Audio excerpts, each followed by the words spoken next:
ရခိုင်ပြည်ရဲ့ဝင်ပေါက်ထပ်ပေါက်တစ်ခုဖြစ်တဲ့မကွေးတိုင်းမင်းတုံမြို့နယ်ကိုရွေးသူအစိုးရကထိန်းချုပ်နိုင်ရန်အတွက်ပြင်ဆင်နေတယ်လို့သိရပါတယ်။မကွေးတိုင်းကနေရခိုင်ပြည်ကိုကုန်ပစ္စည်းတွေပို့တဲ့မင်းတုံမြို့နယ်ပြောင်းရွာကိုစစ်ကော်မရှင်ကမေလတရက်နေ့လယ်12နာရီခန့်မှာဂျက်ဖိုက်တာနဲ့2ကြိမ်တိုင်ပုံကျဲခဲ့ပါတယ်။အခုဆိုပြောင်းရွာကိုစစ်အားတွေဖြစ်သိနေတယ်ပြီးတော့မင်းတုံမြို့ထက်ကအားကစားရုံနဲ့တရဏဗိမာန်တွေမှာစစ်မှုထမ်းတစ်တွေအများကြီးရောက်နေတယ်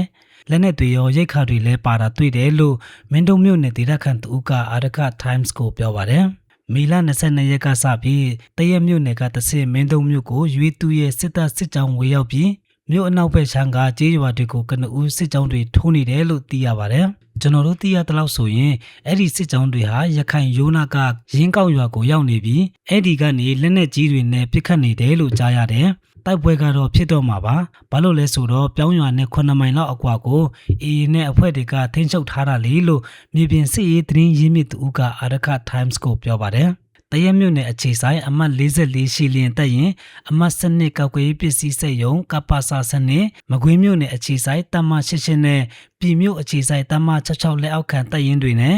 ရခိုင်ယူမအရှိတွေကိုစစ်ကြောင်းထိုးလာတာလို့